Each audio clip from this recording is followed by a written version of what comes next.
Assalamualaikum warahmatullahi wabarakatuh. Apa kabar semuanya? Sehat-sehat ya. Baik, pada pagi ini kita akan melanjutkan materi yang kemarin. Setelah PTS, kita akan lanjutkan materinya. Ini masih materi bab kedua, yaitu sistem periodik unsur. Nah, sistem periodik unsur itu apa? Sistem periodik unsur itu sistem penyusunan unsur-unsur dalam sebuah tabel berdasarkan kemiripan sifat. Unsur itu dibedakan menjadi dua, nanti dalam tabel akan kita lihat ada unsur logam dan unsur non-logam.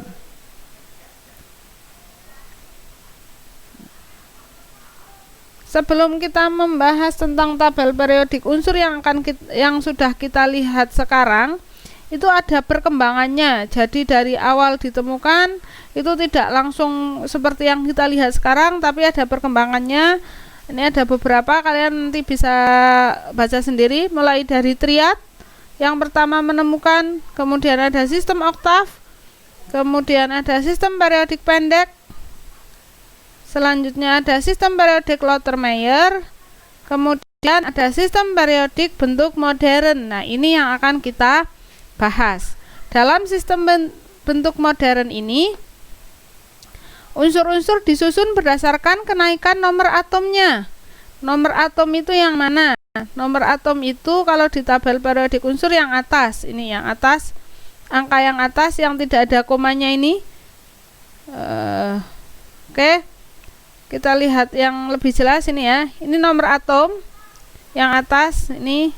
Jadi nomor atom H itu 1, nomor atom B5, C6 dan seterusnya. Li3 ini He-nya hilang ya. Ini He-nya hilang. Oh iya. Nah, kemudian golongan itu ada golongan A dan golongan B. Jadi golongan A itu ada 1A, 2A sampai 8A. Kemudian golongan B-nya mulai dari 3B sampai 2B. Jadi kebetulan ini tidak berurutan, 3B, 4B, 5B, 6B, 7B. Kemudian ada 8B, baru 1B dan 2B. Kemudian periode. Nah, mana yang dinamakan golongan? Golongan itu dari atas ke bawah sini. Ini golongan 1A, ada HI, LI, NA, K, RB, CS, FR. Golongan 2A ada BE, MG, CA, SR, BA, RA dan seterusnya. Kemudian, nah golongan A ini ada 8. Ini kebetulan kepotong ya. Ada golongan 1A, 2A, 3A, 4A, 5A, 6A, 7A, 8A. Ini kemudian golongan B, kemudian ada periode. Periode itu mana? Kalau periode itu dari kiri ke kanan, kiri ke kanan. Jadi periode ada periode 1, periode 2, periode 3. Jadi segini, ini periode 3. Periode 4 itu ada K, CA, SC, ETI, F, CR, MN, FE dan seterusnya. Periode 5, periode 6, periode 7 ada FR, RA, AC, RF, DB, SC dan seterusnya.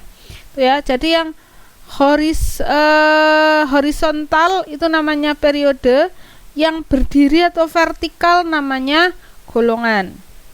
Nah, ini karena tadi kepotong, ini kita bisa lihat ini kalau periode 1 isinya H dan HE. Periode 2 LI, BE, BC, NO, F, NE dan seterusnya gitu ya. Itu periode dan golongan. Ingat-ingat, periode itu dari kiri ke kanan, golongan dari atas ke bawah. Kemudian ini nanti kalian bisa bisa mendownload yang lebih jelas ya, yang besar-besar, yang komplit. Kemudian gimana cara ini menentukan periode dan golongannya ini gimana? Apa asal saja? Enggak ya. Ini berdasarkan konfigurasi. Jadi kemarin kita sudah belajar konfigurasi sebelum PTS. Nah, ini untuk apa ternyata konfigurasi itu? Untuk menentukan periode dan golongan. Kemudian Maaf. Nah, ini ada golongan A atau golongan utama, yaitu golongan 1A, dinamakan golongan alkali. Jadi ini dari H, Li, Na, K, Rb, Cs, Fr, Fr itu namanya golongan alkali. 2A alkali tanah. Kemudian yang ini golongan transisi, ini semuanya yang berwarna ungu. Kemudian ini metaloid, ini halogen, dan seterusnya sampai golongan 8A itu lantanida. Ini golongan lantanida namanya. Oh, lantanida itu ini deng, ini gas mulia nih, ya. Jadi ada namanya sendiri-sendiri. Oke.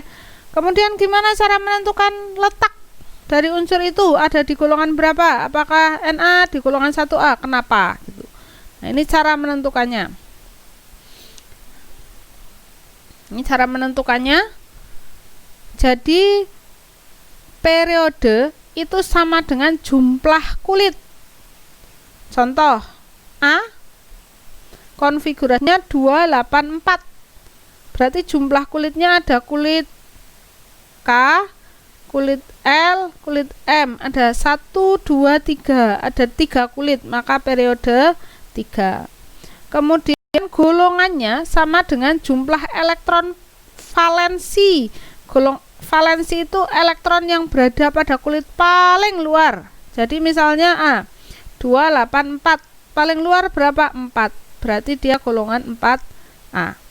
Atau X, konfigurasinya 2881.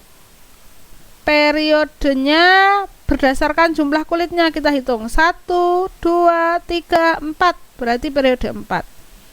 Golongannya berapa di kulit paling luar? 1. Berarti golongan 1A. Ki konfigurasinya 28817. Periodenya berapa? Kita lihat kulitnya, jumlah kulitnya 1, 2, 3, 4. 4 ya. Harusnya ini 4. 4. Salah ini, harusnya 4. Periode 4. Golongan elektron terakhirnya adalah 7. Saya ulangi di sini agar lebih jelas sambil kita mengingat-ingat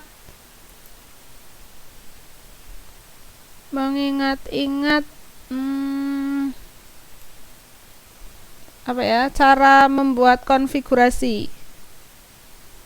Nah, ya. Ini ya. Kita ingat dulu ada kulit K. Ada kulit K. Maksimal itu 8. 2. Kulit L maksimal 8.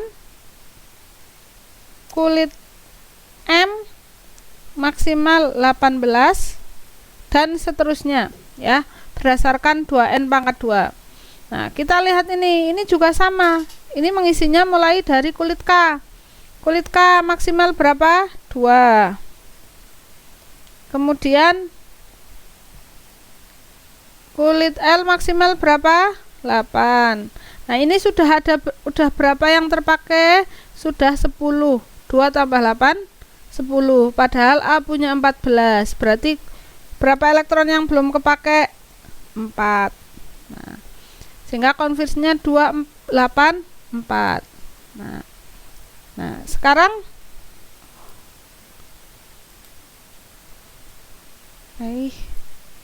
nggak bisa sih. Nah, nomor 1 berarti jawabannya periode dulu ya. Periodenya sesuai dengan jumlah kulitnya 1, 2, 3. Berarti periode 3. Kemudian golongannya sesuai elektron terakhir 4. Berarti 4. harus pakai angka Romawi ya kalau apa namanya menulis golongan harus pakai angka Romawi.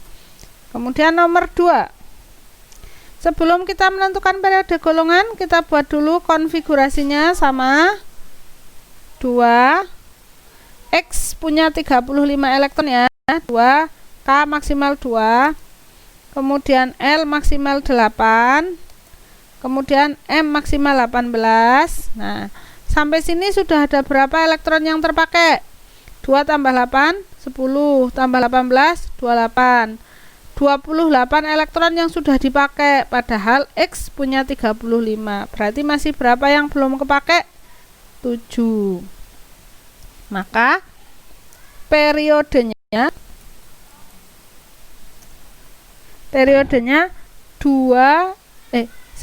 2, 3, 4. Ada 4 kulit, berarti 4. Golongannya elektron terakhirnya. Elektron terakhirnya berapa ini? 7. Berarti 7 gitu.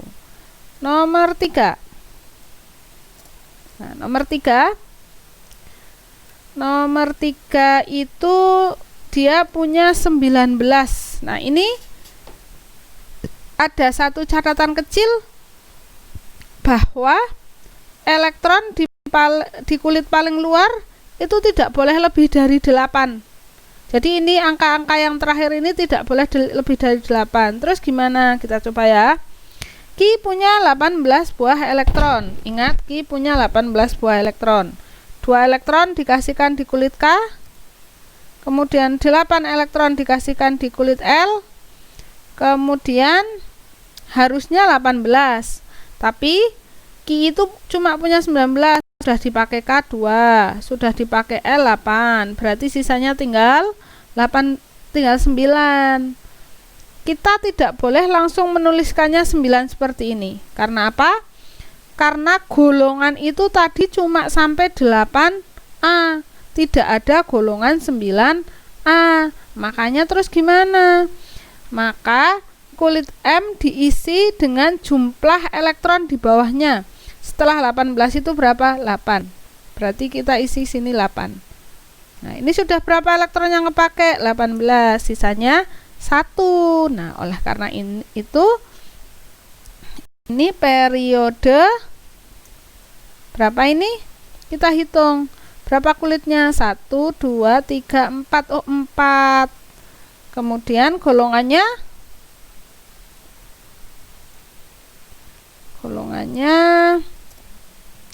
elektron terakhirnya berapa? 1. Klik. Nah, itu. Nah, ini cara menentukan letak periode dan golongan.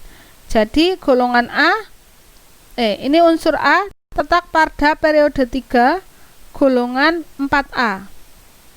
Kemudian unsur X terletak pada periode 4, golongan 7A, dan seterusnya. Nah, nanti ini gambaran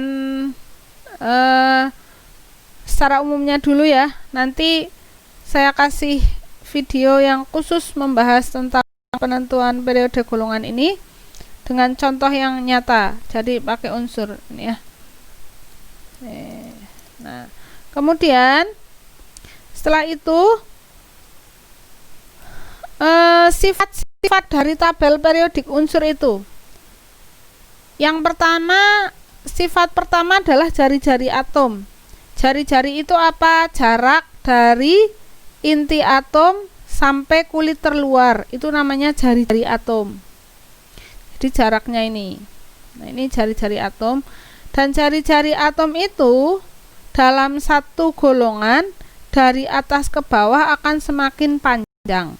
Dan dalam satu periode dari kiri ke kanan akan semakin pendek. Jadi dari atas ke bawah ini satu golongan itu akan semakin panjang. Sementara kalau dari kiri ke kanan itu akan semakin pendek. Kemudian ada sifat yang kedua, energi ionisasi. Energi ionisasi itu besarnya energi yang diperlukan untuk melepaskan satu elektron. Nah, ternyata energi ionisasi dalam satu golongan dari atas ke bawah itu akan semakin kecil, kemudian dari kiri ke kanan akan semakin besar. Berikutnya adalah afinitas elektron. Energi yang dibebaskan atau diserap apabila suatu atom menerima elektron. Nah, kalau afinitas elektron dari atas ke bawah semakin besar, dari kiri ke kanan semakin kecil. Kemudian keelektronegatifan. Keelektronegatifan itu kemampuan suatu atom untuk menarik elektron. Nah, dari kiri ke kanan, dari atas ke bawah dalam satu golongan akan semakin kecil. Tapi kalau dalam satu periode dari kiri ke kanan semakin besar. Nah, ini kesimpulannya, jari-jari atom dalam satu golongan, jari-jari atom semakin besar, dalam satu periode semakin kecil, dan seterusnya. Itu ya. Itu untuk materi